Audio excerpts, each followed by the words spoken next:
Being recorded. Oke. Udah, Kang? Silakan. Oke. Ya, terima kasih Kang Dida, Kang Muhammad Nalar. Assalamualaikum warahmatullahi wabarakatuh.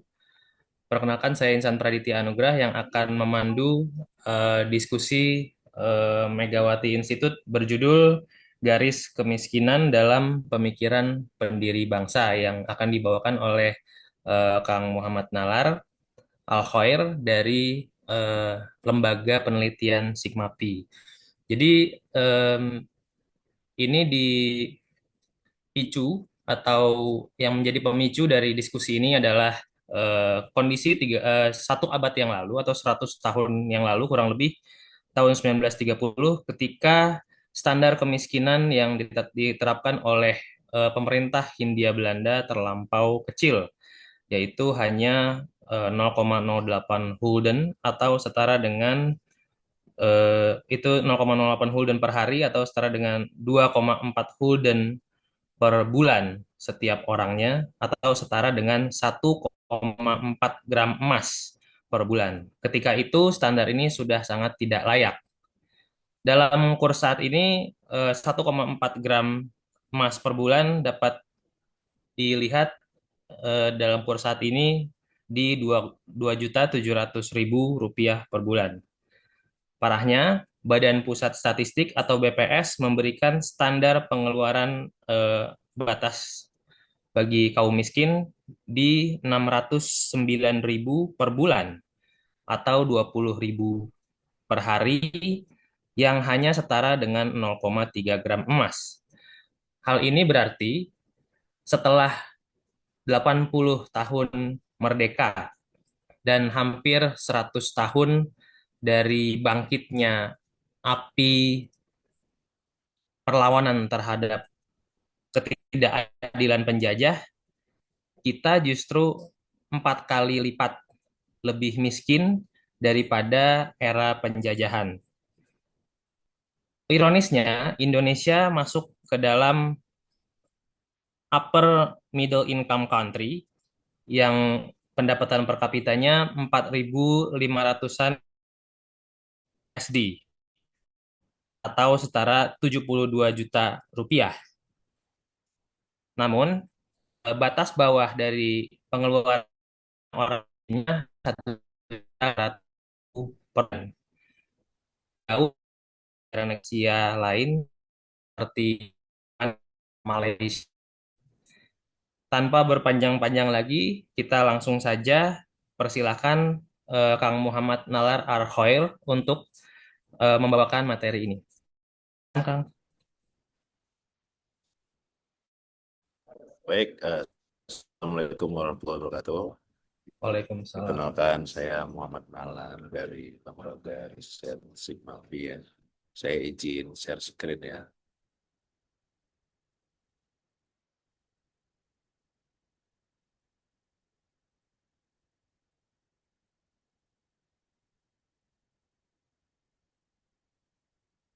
Ya, dan dan- Terlihat, cuman nggak begitu besar aja mungkin di Iya, maximize. terlihat. Ya, oke. ya, ya, hari ini saya akan menyampaikan terkait dewasa sebagaimana tema dari ya, diskusi kita ya. Sebelum saya masuk ke dalam tema ini, izinkan saya memperkenalkan lembaga riset ini.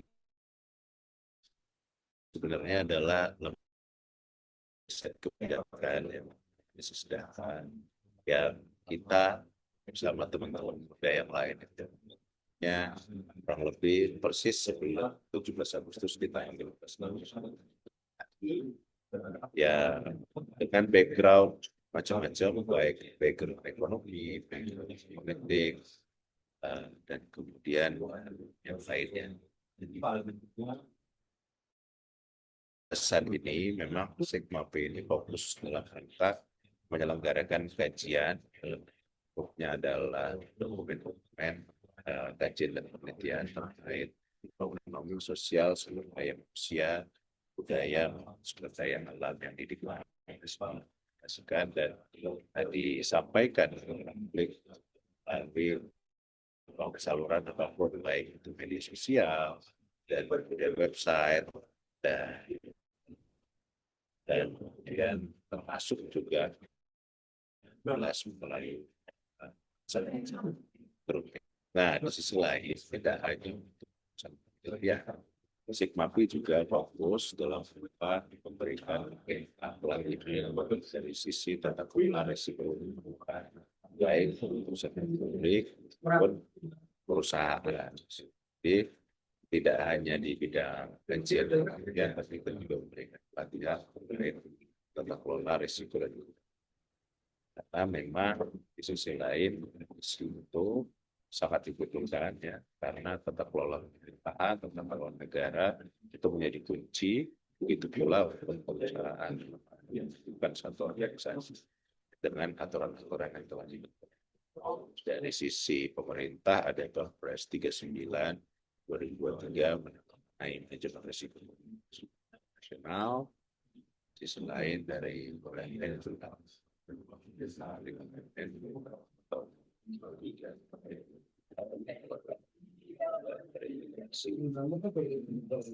lanjut pada dasarnya sebenarnya kajian kali ini itu didasari oleh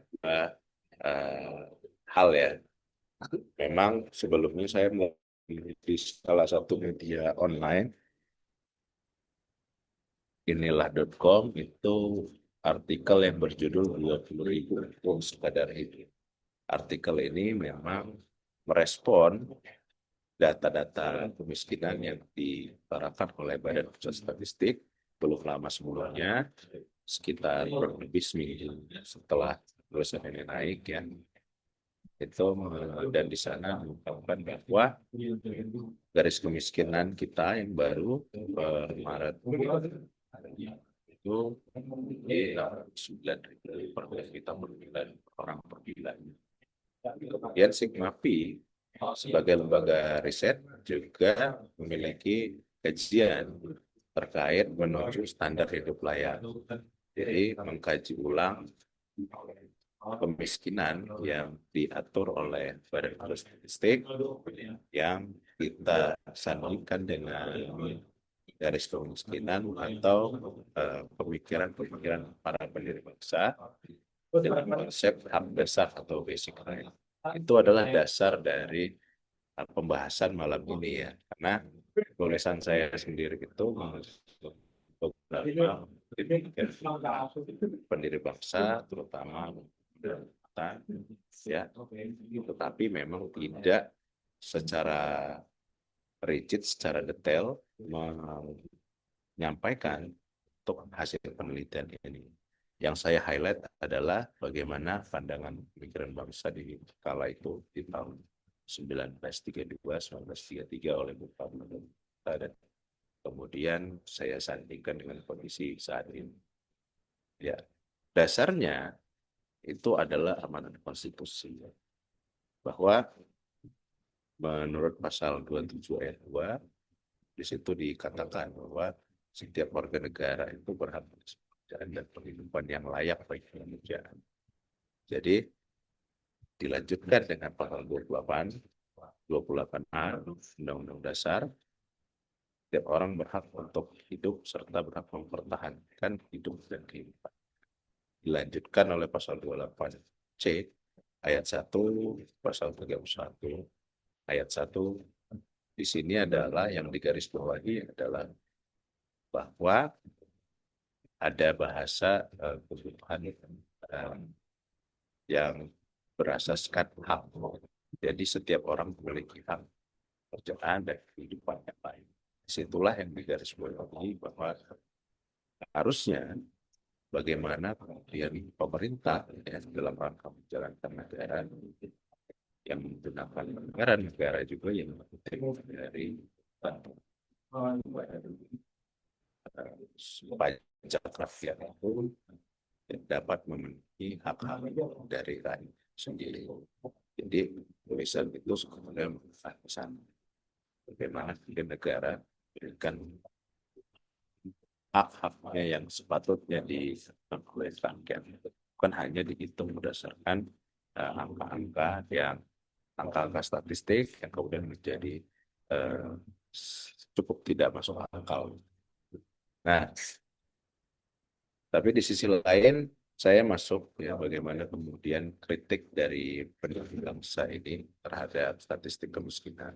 Karena yang kritik statistik kemiskinan yang dikeluarkan oleh pemerintah kolonial Belanda waktu itu, kita mengutip pandangan-pandangan Bung Karno ini dari buku di bawah bendera revolusi ya, DPR yang Jilid Sanggup, yang kemudian di dalam buku itu mengutarakan bahwa di dalam uh, pikiran rakyat nomor 21 edisi 18 November 1932 itu Bung Karno air si detik judul saya cukup hanya seminggu, yang kemudian ini cukup populer ya tulisan ini yang banyak dikutip orang, tapi yang menjadi highlightnya adalah bahwa terpaksa hidup atau cukup hidup itu narasi yang berbeda. Dia kemudian melanjutkan pembahasannya dengan mengutip hitungan dari Dr. Yundef itu dari uh, yang mengatakan bahwa Marhen itu hidup dengan 0,08 gulden per hari. Jadi kalau misalnya dikatakan cukup dengan 0,08 gulden itu juga sangat miris karena ketika dibandingkan kemudian Bung Karno membandingkan dengan kehidupan rakyat Bulgaria yang terkenal sengsara, yang terkenal sangat susah ini. Bahasa sengsara juga kita bahas dalam konteks wujud yang sangat susah. Ternyata mereka hidupnya dengan 0,13 per hari masih lebih baik gitu. Masih bahkan jauh lebih baik dibanding 0,08 yang dikatakan untuk Indonesia itu sendiri. Nah, ini yang kemudian menjadi bahan evaluasi yang saya ambil, kemudian membandingkannya gitu ya.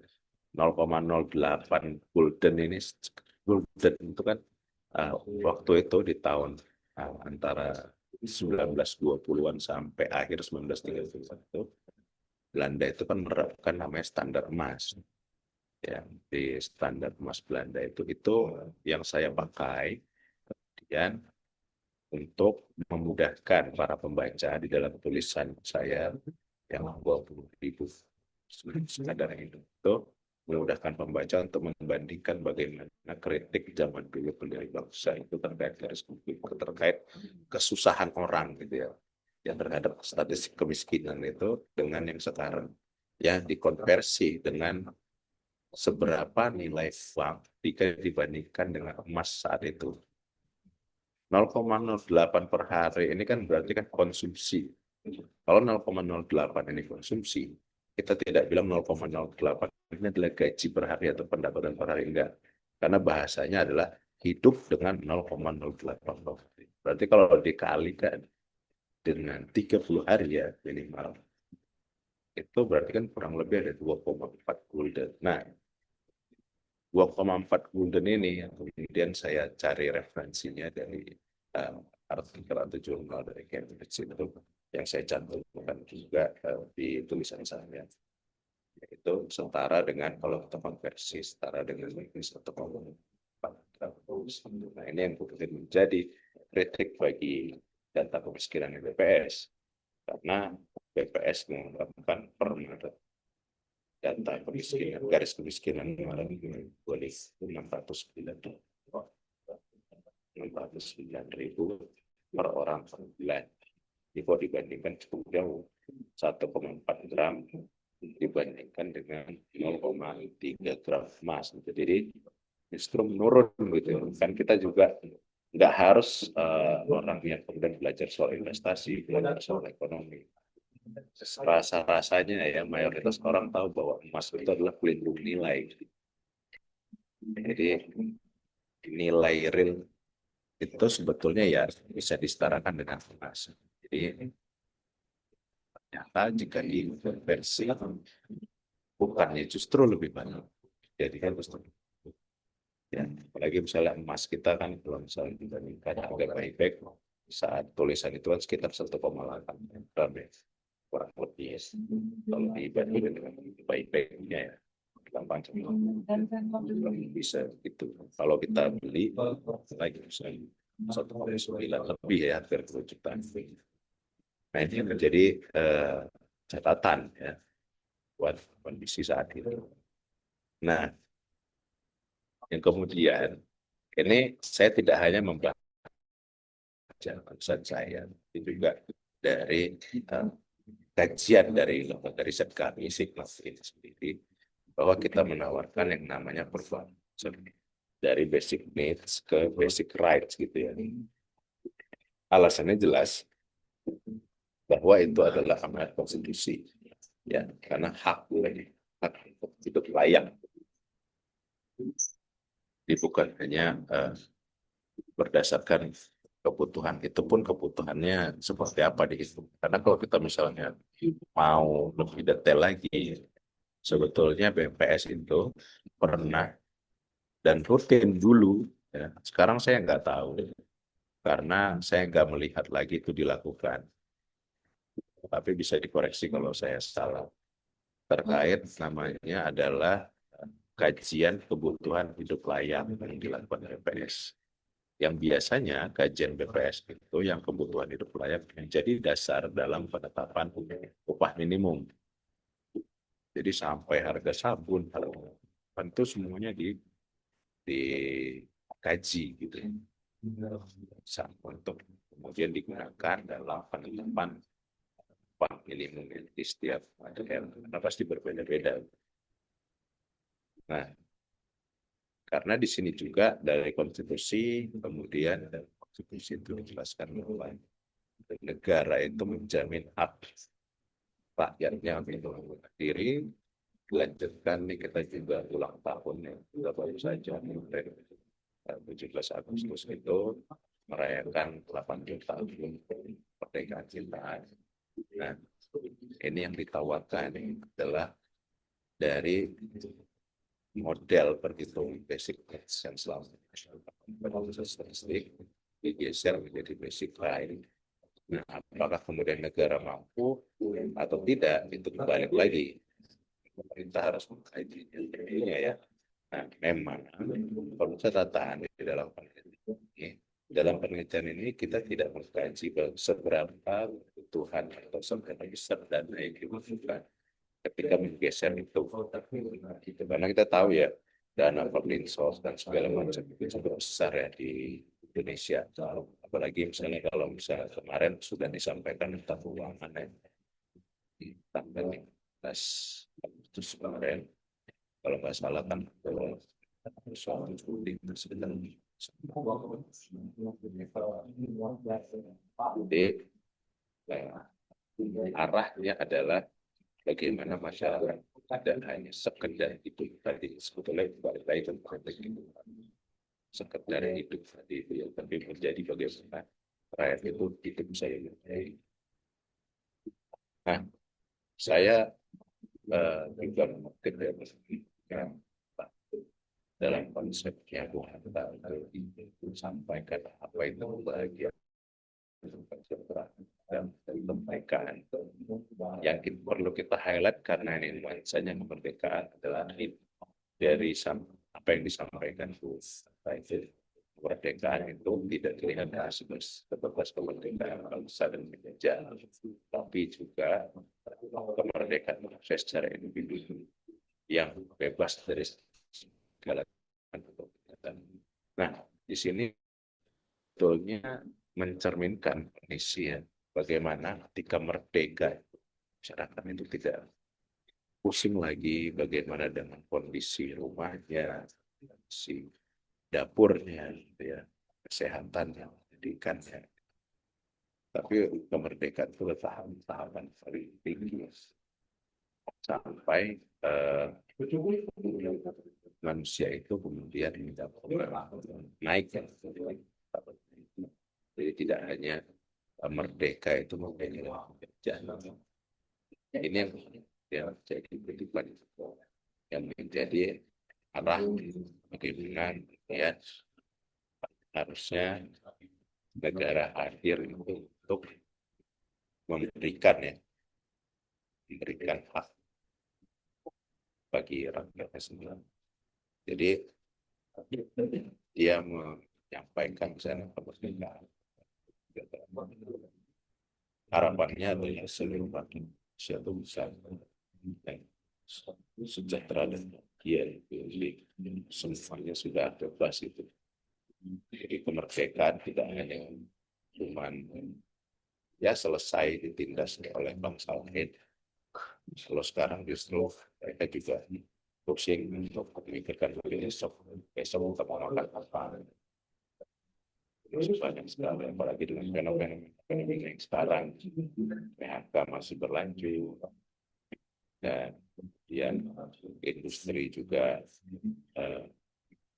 dari manufaktur ya dari skor indeksnya gitu. Walaupun di sisi lain yang masih perdebatan pemerintah kemudian menginginkan angka BPS yang menyebabkan pertumbuhan cukup fantastis dan segala macam.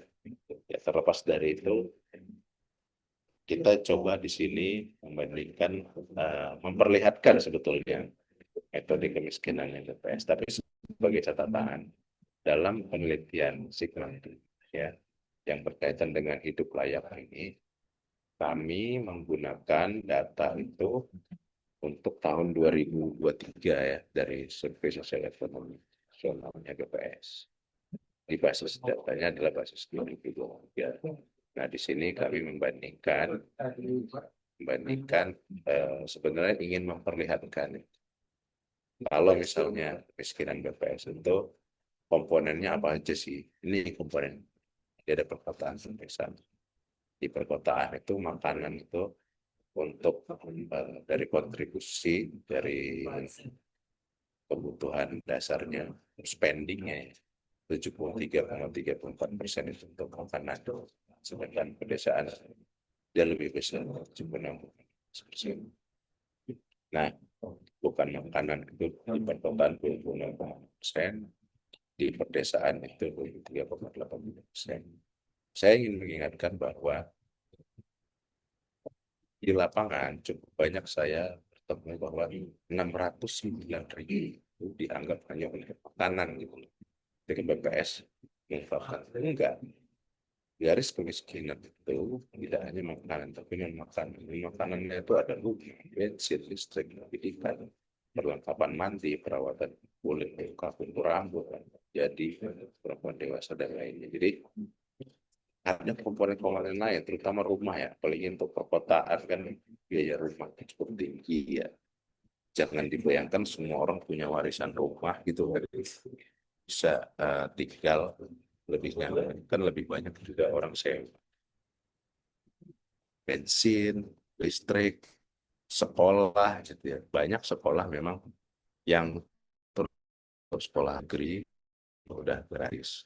Ya, kalau Jakarta, wilayah DKI Jakarta ini cukup bagus karena untuk negeri itu gratisnya banyak gitu ya. Dari alat sekolah bahkan perlengkapan sekolah itu ada support. Tapi kan balik lagi, nggak semua daerah bisa begitu. Jakarta bisa begitu karena emang APBD-nya sangat besar ya dibanding daerah-daerah lain. Bagaimana dengan daerah lain? Jadi saya hanya memberi catatan dari metode kemiskinan BPS ini yang menjadi catatan saya adalah eh, kepada teman-teman semua jangan bayangkan bahwa angka 609.000 per orang lah garis kemiskinan Maret 2025 itu dia hanya untuk makanan tapi ada komponen non makanan. Di sisi lain kalau misalnya sekolah negerinya udah penuh kan juga harus swasta. Nah ini kondisi-kondisi yang kayak gini kan ya kemudian kita politik ya bahwa kajian itu jadi pas untuk dilakukan. Nah, di momen momen kemerdekaan ini memang kita dalam rangka memberikan hal yang lebih ada perubahan, ya, terutama dari konsep kemiskinan itu sendiri. Ya, jadi pemerintah dapat memberikan sesuatu yang bisa meningkatkan hidup dari rakyat Indonesia sendiri. Jadi bagaimana kemudian komponen ya yang dipakai dalam kajian dari Sigma P itu sendiri yang menggeser dari harapannya menggeser dari basic needs ke basic rights ke hak dasar itu ada beberapa komponen diantaranya kesehatan, pendidikan, pekerjaan, pangan, air minum dan tempat tinggal. Ya. Jadi seluruhan ini adalah eh, yang menjadi catatan. Nah, ketika kemudian 6 aspek ini dimasukkan ke dalam eh, kemudian dikonversi ya, berapa orang yang tidak memiliki kesehatan, pendidikan, pekerjaan, pangan, air, minum, tempat tinggal, itu ternyata hasilnya sebanyak 118,7 juta orang atau 42,9% itu hidupnya tidak layak. Dan, jadi tapi ini basisnya di tahun 2023 ya karena kita mau resolusi sebelumnya. Jadi setiap dia tidak ketika dia tidak memiliki satu komponen aja dari kesehatan, pendidikan, pekerjaan karena ini hak ya. Jadi namanya hak harusnya dia mendapatkan semuanya gitu. Kurang lebih. Jadi kalau misalnya kita coba turunkan gitu ya, kan sebetulnya bahasa yang lebih detailnya adalah akses. Jadi di dalam di dalam menurunkan angka itu untuk mendapatkan poin-poin itu ya ada beberapa hal sebenarnya. Ya, jadi yang ada 6 variabel tadi untuk yang telah disampaikan. Yang akhirnya ditemukan kesimpulan dari kajian ini bahwa memasukkan basic rate tadi itu akan meledak ya dari jumlah orang miskinnya. Tetapi sebagai catatan ya sebagai catatan jika ini dimulai maka tingkat kesejahteraan masyarakat juga akan meningkat. Jadi kalau kita lihat, balik lagi kita lihat program-program pemerintah saat ini, memang cukup ada yang fokus ke pangan, terus fokus ke pendidikan ya, dengan program-program baik sekolah rakyat, sekolah apa, dan perbaikan sekolah gitu ya. Tetapi saya merasa dengan keterbatasan yang ada, harapannya tidak dilakukan sporadis. Pemerintah bisa lebih jelas menggunakan anggaran-anggaran terbatas itu, misalnya akses pangan ya di program kita pantai yang gizi gratis. Nah, program itu sebenarnya cukup baik, tetapi saya rasa dengan keterbatasan fiskal itu yang disasar adalah wilayah-wilayah yang kemudian kekurangan ya memiliki jumlah orang yang kurang gizi yang cukup banyak atau kasus stunting yang banyak. Datanya sudah ada, pemerintah juga sudah punya dari data provinsi desa yang sekitar beberapa tahun sekali dirilis. Itu ada dan mencakup seluruh Indonesia datanya. Namanya saja potensi desa, datanya tapi dia juga mencakup perkotaan. Nah, di sini bisa dilihat, jadi pemerintah juga bisa lebih fokus dalam pelaksanaan kegiatan. Untuk sekolah juga, misalnya desa atau radius yang ada kan tidak mungkin juga misalnya setiap desa punya SMP, ada aturan atau perhitungan terus yang mencakup berapa ada dalam satu kecamatan ada berapa sekolah di level SD, SMP, SMA untuk mengakomodir. Ya. Begitu juga untuk kesehatan, begitu juga untuk akses yang lain. Nah, jadi memang harapannya ya dalam dasar ini masukkan dasar ini kata-kata negara yang benar-benar tercermin. Yang kemudian itu juga dari jelaskan menjelaskan terkait eh, menjelaskan sorry bukan menjelaskan tetapi menjelaskan konstitusi dan cita-cita beri bangsa sendiri. Jadi kita pemerintah negara punya argumen atau aturan yang jelas dari undang-undang dasar. Masalahnya kenapa itu tidak dilakukan? Sama halnya seperti mandatory spending anggaran pendidikan yang 20%. Undang-undang juga, tapi realisasinya hampir tidak pernah 20%. Ya, ini yang sebetulnya perlu didiskusikan gitu. Di sisi lain, kenapa nggak pernah kemudian menjadi hal yang ramai juga adalah jelas mandatory spending itu kan ada dua pendidikan dan kesehatan 20% dan 20%. Tapi realitasnya khusus untuk pendidikan 20%.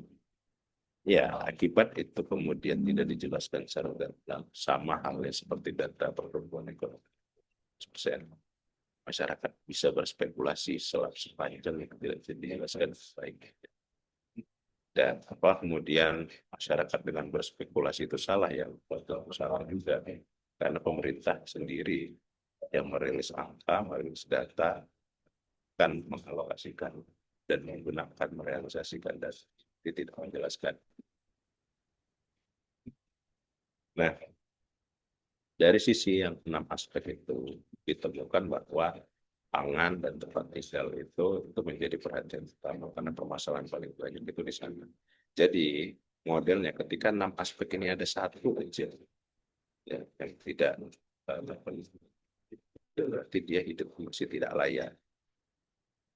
Makanya ada catatan di rata-rata gitu. Terus kemudian eh, harapannya ke depan sebetulnya.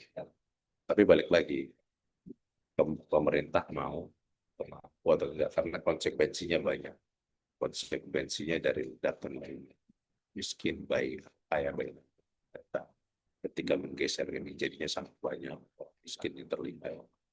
Kita saja tuh masyarakat di publik udah gempar ketika kemiskinan itu di standarnya misalnya standarnya World Bank dia gempar. Nah angka ini sebetulnya tidak lebih besar ya dari World Bank. Tapi jika itu digeser itu sangat tinggi. Di sisi lain harus ada penyesuaian dari target-target yang telah ditentukan di kajiannya pemerintah ya karena pemerintah juga LPJMN, APJP, nasional miskin, kurang sebagainya. Nah ini akan ketika ini ya memang ada konsekuensi makanya jadi sangat sangat tinggi. Ya. Tapi itulah tugasnya pemerintah. Nah, pemerintah itu menyusun kebijakan, menerapkan kebijakan dalam menempatkan rakyat sebagai pemberan bukan hanya sekedar penerima. Saya rasa itu dari saya jika ada diskusikan. Terima kasih. Assalamualaikum.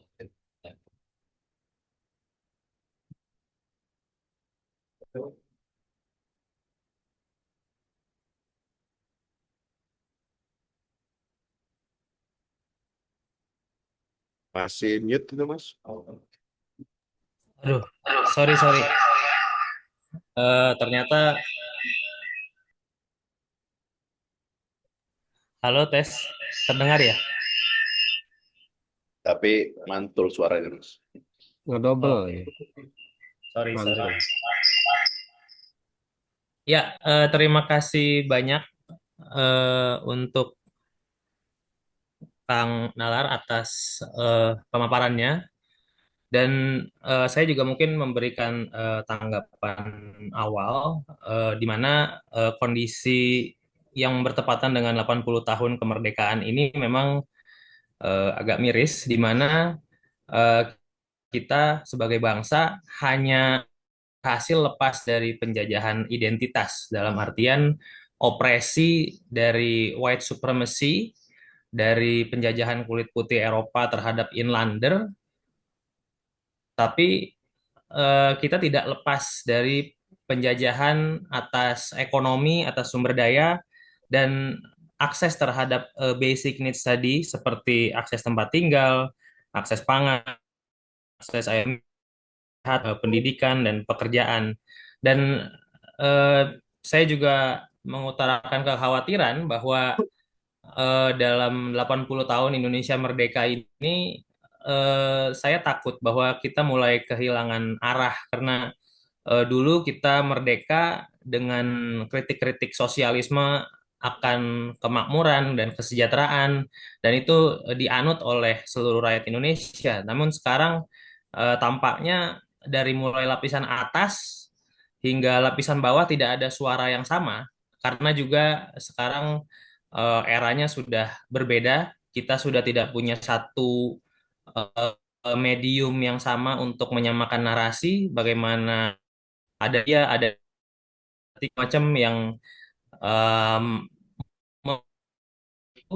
seolah-olah sekarang ekspresi kemerdekaan dan apa, nasionalisme itu tergantung yang menekan, tergantung siapa yang berbicara, apakah itu pengusaha, oligarki, pejabat, dan mereka olah berbicara kepentingan rakyat. Nah, pada faktanya yang dilakukan seperti itu, dan masyarakat pun terbelah antara mereka sebenarnya paham atas banyak masalah-masalah basic needs dan masalah kemakmuran yang tidak terdistribusi dengan baik, yang tidak juga terselesaikan.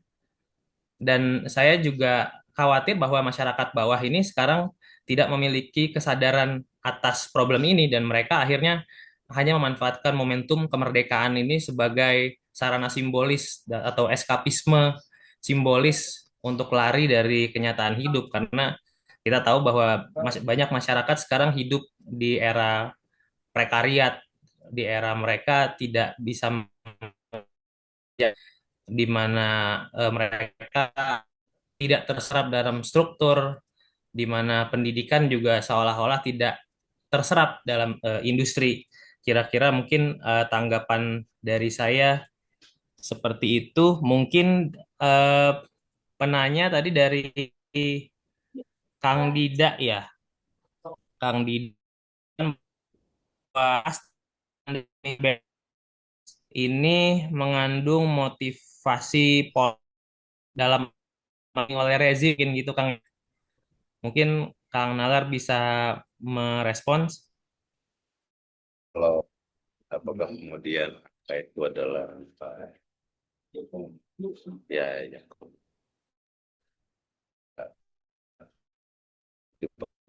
politis, ya mungkin saja bisa ya, mungkin saja. Tapi sebetulnya model standar basic needs ini itu juga negara lain ada.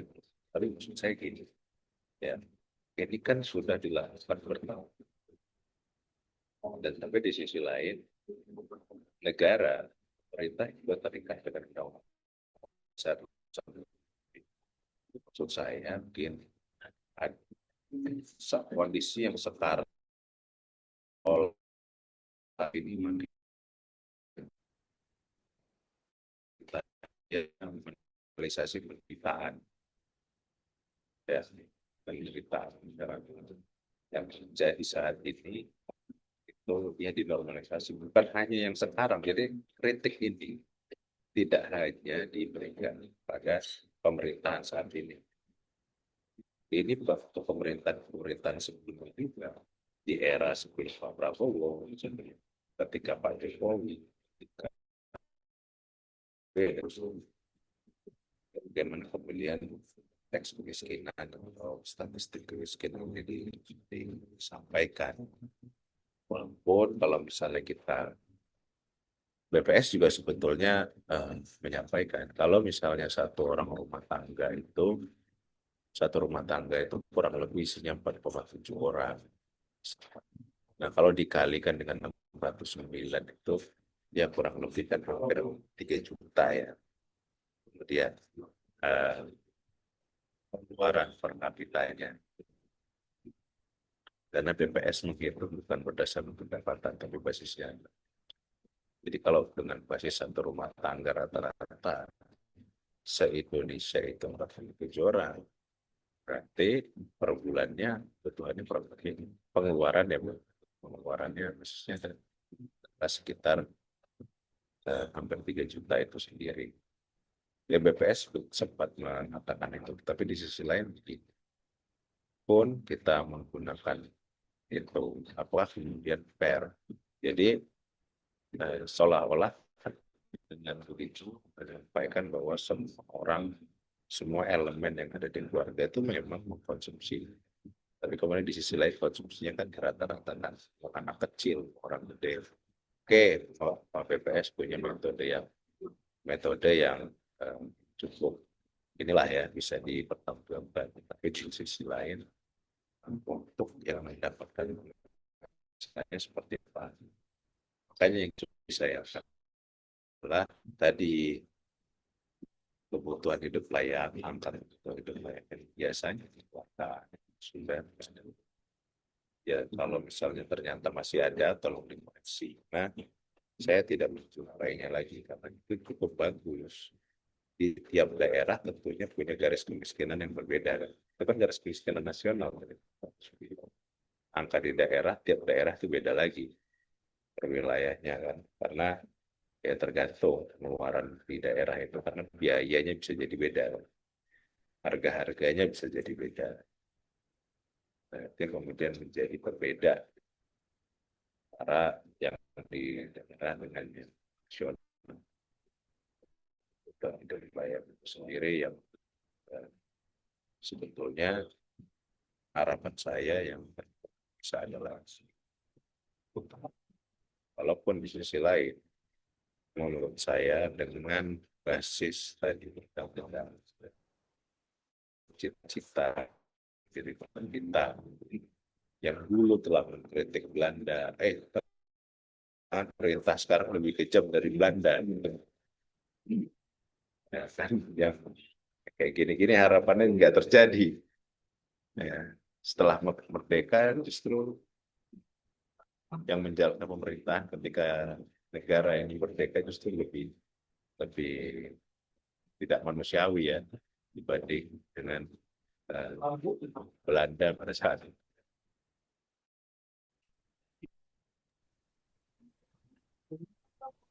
Oke, sorry sorry, soalnya pakai dua device. Ya, mungkin menyambung Kang Nalar tadi ya. Apakah standar kemiskinan dihitung dari unit keluarga itu berlaku hanya di Indonesia dan di daerah-daerah di Indonesia atau sebetulnya ada Enggak. di negara lain juga? Dia tetap Dan pakainya per apakah kapita itu per masih orang. relevan di kondisi saat ini mengingat frame institusi keluarga tradisional di mana orang pasti menikah, di mana orang pasti punya anak. Sedangkan kalau kita lihat di konteks modern sekarang, orang boro-boro menikah dan punya anak ya. Maksudnya untuk satu step menikah saja itu resepsinya sudah berada dan kemudian ada rumah tangga yang ditanggung, sedangkan masih banyak orang-orang yang bekerja prekariat dalam arti oh mereka nanti 2 tahun perpanjang, 2 tahun perpanjang, tahun kelima udah nggak diperpanjang lagi karena udah mengakali undang-undang seperti itu kan. Jadi tidak ada kesinambungan dan banyak juga orang-orang di usia 35 tahun ke atas itu cenderung kehilangan pekerjaannya ke generasi yang lebih muda karena mereka dianggap pengalaman dan mungkin upahnya harus besar dan juga statusnya harus karir, sehingga bisnis juga lebih memilih orang-orang yang lebih muda gitu. Dan kemudian eh, boro-boro untuk pemilih, jadi harga juga kita bisa relevan untuk menghitung kemakmuran dari unit keluarga gitu. Mungkin bisa dijawab dulu Kang. Ya, gini, saya takut nanti pendengar ada yang salah apa ya mencernanya. BPS dan menghitung dari Badan Pusat Statistik itu dia tetap per individu. Dia menghitungnya tadi 609.000 garis kemiskinan per orang bulan. Ya. Nah, dengan ramainya isu, ya BPS coba menyambungkan dengan rata-rata jumlah keluarga gitu loh. Nah, itu hanya menyambungkan saja, tetapi model perhitungannya tidak per keluarga, tapi tetap per orang. Jadi kalau misalnya dianggap misalnya ada orang, misalnya gitu ya, satu rumah ya dikali dua, hanya berdua misalnya tinggalnya, gitu. Ya kan basisnya pengeluaran per orang. Ya, misalnya orangnya dua ya nggak mungkin dikali empat dong. Atau mungkin dikali dua. Ya, takutnya ada kesalahan. Ya. Jadi basisnya BPS itu tetap per kapita per orang. Bahasanya, sorry, per kapita per bulan. Waktunya per orang ya. Per orang. Per kapita per individu. Individu. Ya. Dia emang basisnya seperti itu. Kalau misalnya kemudian dengan fenomena yang sekarang gig ekonomi dan bla bla bla ya, jangan konteks ya, itu memang tantangan di kondisi sekarang kita punya yang namanya demografi kan. Kan memang kondisi apa yang saya lihat dari sekarang belum mampu mengoptimalkan itu. Ya, yang ada adalah sudah anak sudah pergeseran dan akibat jumlah adanya banyak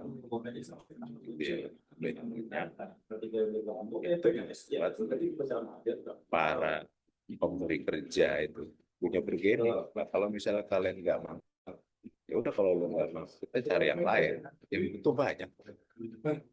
Gitu. Kita lihat aja fenomena yang apa namanya, yang istilahnya yang untuk melamar kerja itu job street apa sih? Job fair, job fair. LinkedIn, Jobstreet, banyak. Sorry, sorry. Job yang off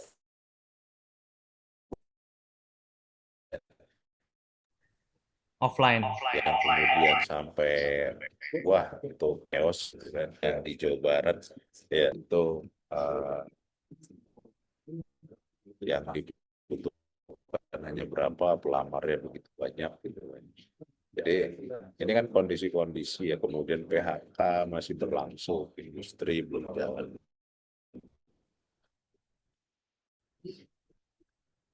Ini yang menjadi tantangan ya. Ya bermasalah yang kemarin-kemarin memang ada masalah itu segala macam, tapi ya, nasi udah menjadi bubur kan, gimana bikin buburnya enak kan gitu,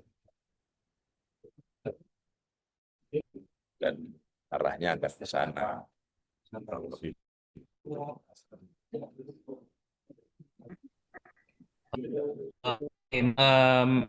Menyambung lagi masalah itu ya berarti kan yang sekarang terjadi itu mirip yang dikatakan Marx itu, bahwa ada reserve army gitu ya. Jadi tenaga kerja itu dibayar ya, sehingga demand-nya sehingga upah bahkan kesempatannya juga semakin sedikit gitu. Dan fenomena ini kan diawali dari deindustrialisasi, lalu sekarang udah ada otomatisasi dan AI gitu. Dan kedepannya ini bukan fenomena Indonesia aja, tapi fenomena global gitu. Nah, dari kacamata pemenuhan enam basic needs ini bagaimana Kang Nalar mengkontekstualisasikannya dengan era otomatisasi dan potensi banyak pengangguran itu nanti. Mungkin itu gimana Kang? Ya, yang namanya perkembangan teknologi kan nggak ada habisnya ya. Nah, teknologi itu akan selalu mengikuti dan akan selalu berubah, makin membuat segalanya makin mudah, gitu kan. Di sisi lain ada resiko, kemudian mengganti yang awalnya pekerja yang dilakukan oleh manusia secara bisa dibilang manual, di bisa si Ah, AI dan segala macam. Tapi di sisi lain kan kerjaan yang ada baru juga akan datang, gitu ya, yang kemudian menjadi peluang baru. Nah, memang di demandnya ya usia produktif, usia produktif dan bukan sebagai angkatan kerja, ya tidak dimasuk masuk usia produktif tapi bukan angkatan kerja, dia lebih sekolah. Nah, mereka yang kemudian harus beradaptasi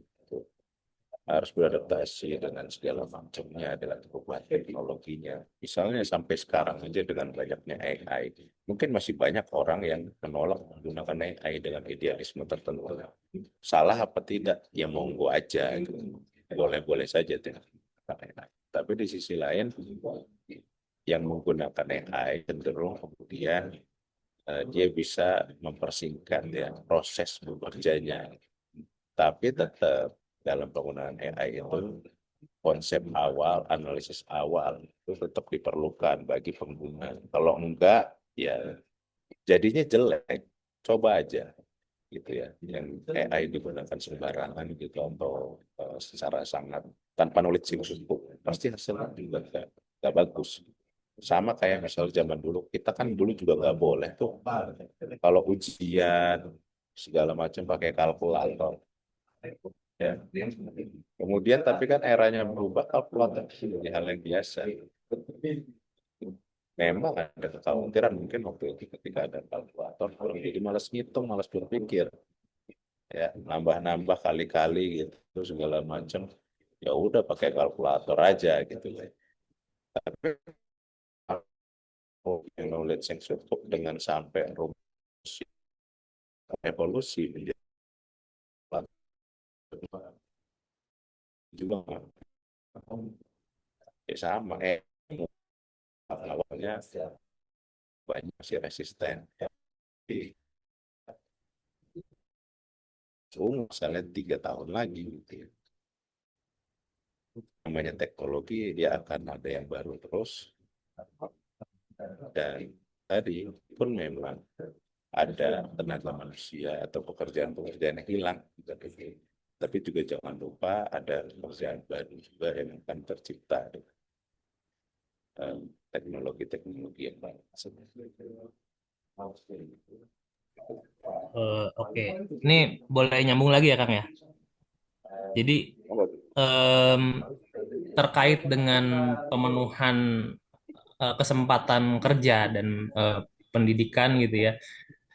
Dengan adanya otomatisasi dan artificial intelligence ini, berarti kan lowongan kerja yang baru itu tahapannya akan lebih bersifat middle upper management, dan dia yang memiliki pengetahuan yang lumayan mumpuni ya soal, dan punya horizon berpikir agak apa, bukan seorang operator, bukan pekerjaan-pekerjaan operator. Sedangkan di Indonesia jumlah orang lulusan sarjana kalau nggak salah atau orang yang pernah kuliah aja hanya 6% gitu ya. Jadi ini sangat jauh sekali. Berarti kan eh, ada, berarti fenomena ini juga secara pekerjaan baru yang muncul tidak akan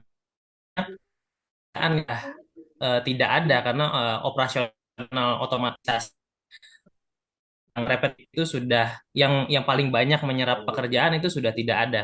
Kira-kira begitu ya, Kang ya? Belum tentu. karena kan gini, pilihannya adalah kita mau masuknya kemana. Ya.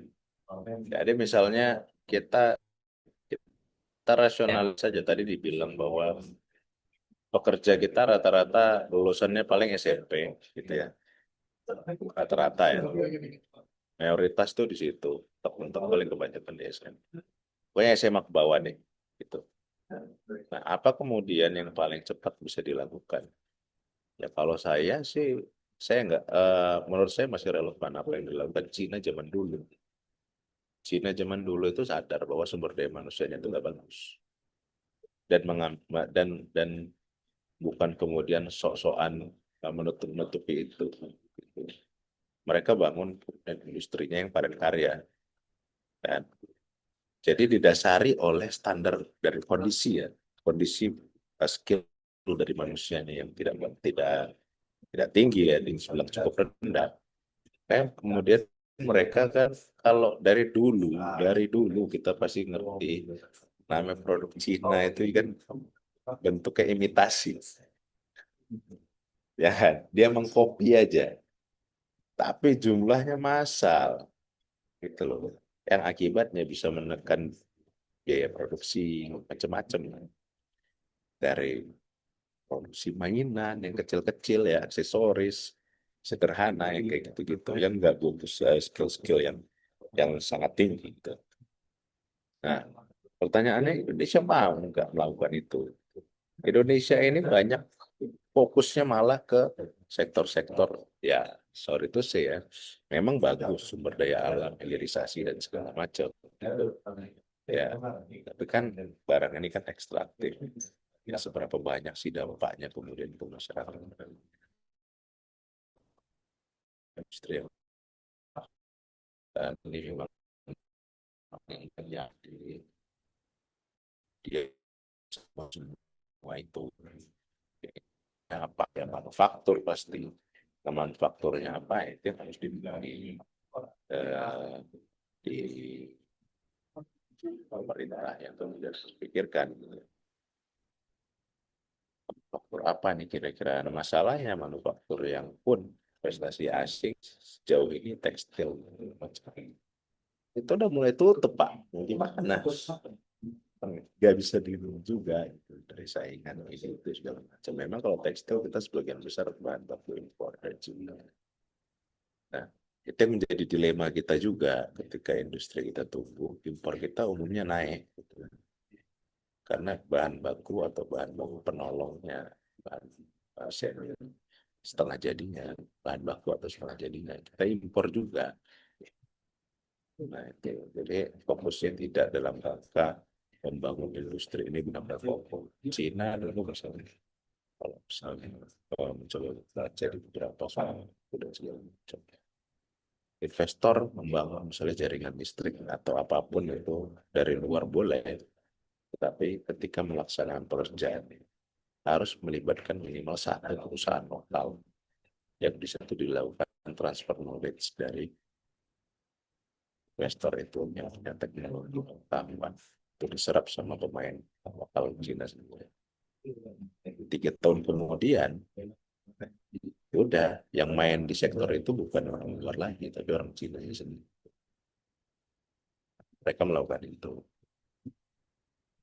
Eh, saya nggak tahu itu balik lagi bergening foreign pemerintah. Jangan-jangan pemerintah kita nggak punya bergen juga dalam negosiasi globalnya.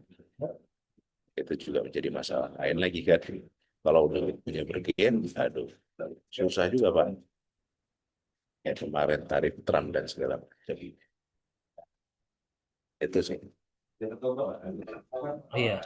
Oke, yang saya tangkap berarti iya,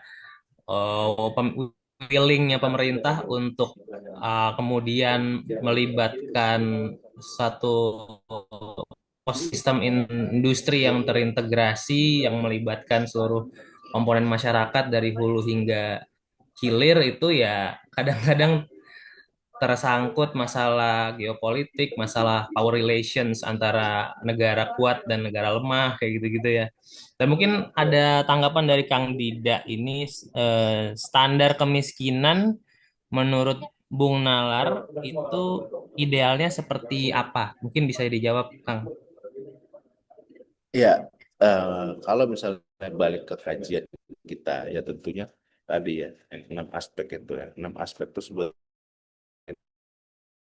dari dalam arti menemukan masalahnya di mana tuh pemerintah, kan kita pakainya di pemerintah tadi, nah, ada pendidikan, pangan, pekerjaan dan lainnya, rumah, itu air minum, itu ya semua itu terpenuhi kalau misalnya memang kita mau menggeser dari hanya sebatas kebutuhan dasar menjadi hak dasar. Kita bicara hak, basisnya apa? Undang-undang dasar. Basisnya apa? Pendiri bangsa dan undang-undang dasar. Jadi ada undang-undang dasar yang tidak hanya kemudian dari pendiri bangsa yang tidak dituangkan dalam satu aturan. Ini kan konstitusi.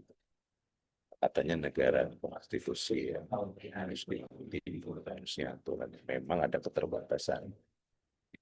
Nah, keterbatasan itu tapi tidak bisa sepenuhnya selalu jadi ujuk-ujuk bisa tuh bikin program MBG yang begitu banyak, butuh anggarannya. Toh kemarin-kemarin bisa tuh bikin IKN gitu, yang nggak tahu kebermanfaatannya seberapa sih gitu ke masyarakat. Toh bisa tuh bikin koperasi merah putih yang langsung diklaim 80.000 koperasi ya nasional, terlepas dari kemudian pelaksanaan seperti apa. Kan dari sisi itu semangat-semangatnya kalau memang mau kan sepertinya bisa dengan hal-hal yang kita anggap sebelum nggak masuk akal loh ini, nggak masuk akal loh ini, tapi bisa dilakukan gitu ya. Nah, sama gitu. Mungkin mikirnya ini dari mana uangnya? Ya sama kemarin MBG dari mana uangnya? Kayak gitu. Ya tergantung pemerintahnya sekarang. Intinya itu, intinya gini, tadi penderitaan yang dinormalisasi itu satu. Harapannya pemerintah tidak seperti itu. Yang kedua, apakah rakyat itu menjadi prioritas atau tidak? Kesejahteraan rakyat. Kalau bahasanya prioritas, ya harusnya mau. Karena dasarnya jelas itu. Oke, mungkin saya sedikit berspekulasi karena background saya politik ya.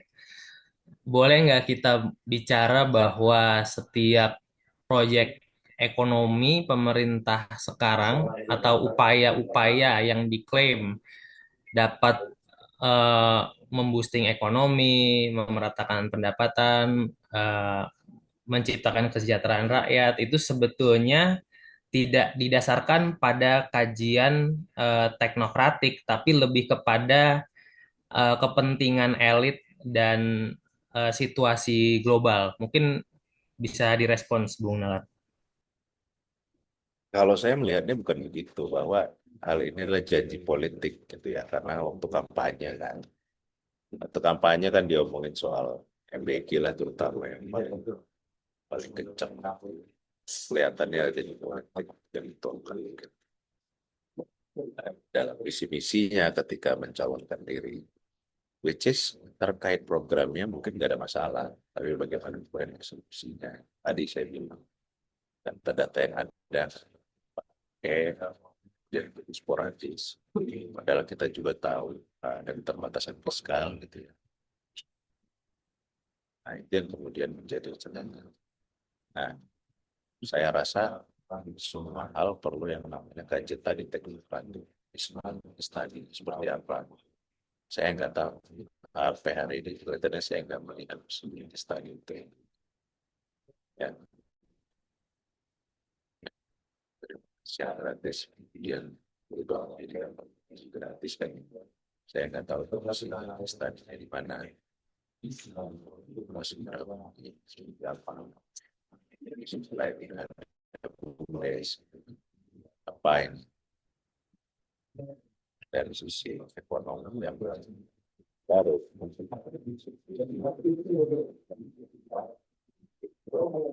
misalnya nggak ada yang jelas, visual investasi itu kan menjadi dasar teknokratik menjadi dasar itu kan juga bisa dipakai sebagai guidance. Sekarang guidance-nya nggak tahu harus pakai mana. Mungkin aturan ada, ya, aturan dibuat untuk yang mungkin atau perpres kah ini, ya monggo gitu. Tapi kalau yang kemudian dasar kemudian perlakuan dari suatu kebijakan itu yang jelas menjadi menguntungkan semua orang.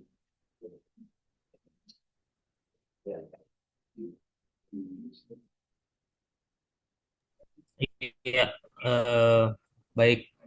Mungkin saya juga masih curiga dan mungkin ya dari sisi subjektif saya masih boleh berspekulasi kalau um, bukan kajian teknokratik yang menjadi guidance atas kebijakan-kebijakan ekonomi, lalu apa dan kepentingan siapa, gitu kan? Itu yang menjadi masalah. Mungkin ada Kang Dida dan Kang Bang Islam juga ada tanggapan atau respons, silakan. Saya sudah dari sana, sudah. Oke, Bang Bang Islam, silakan.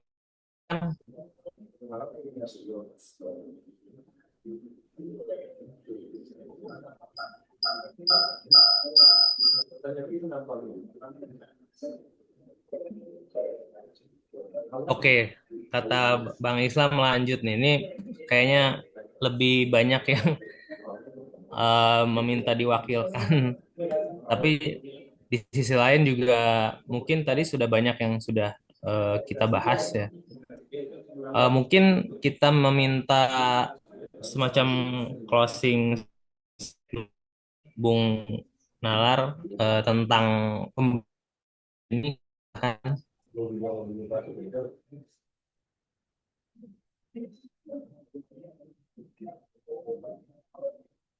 Ya, suara saya kedengaran ya.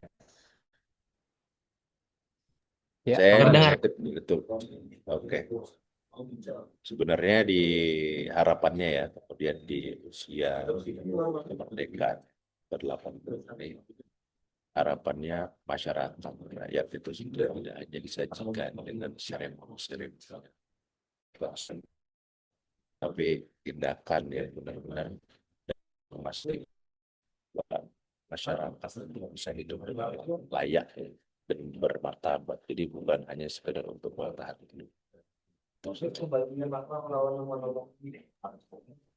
Baik, terima kasih banyak atas closing statementnya, Bung Nalar. Saya rasa itu sudah sangat jelas bahwa yang kita tuju bukanlah kemerdekaan simbolis atau standar-standar kuantitatif yang dirasa cukup semata, tetapi juga standar eh, inti dari basic needs yang harus terpenuhi, yang tadi disebut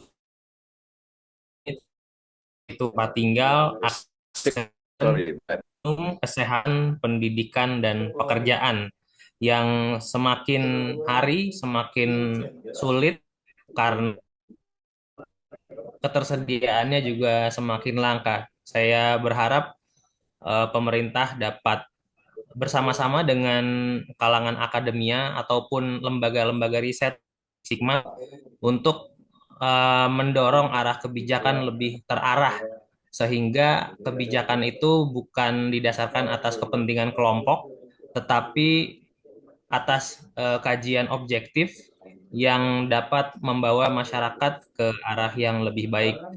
Saya itu yang dapat kita simpulkan. Terima kasih Bung Nalar atas presentasinya yang sangat menarik. Terima kasih Kang Dida, eh, Bang Islam, dan Anissa.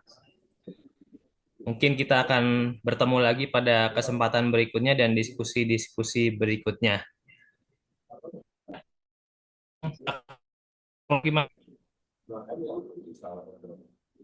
Langsung aja ya.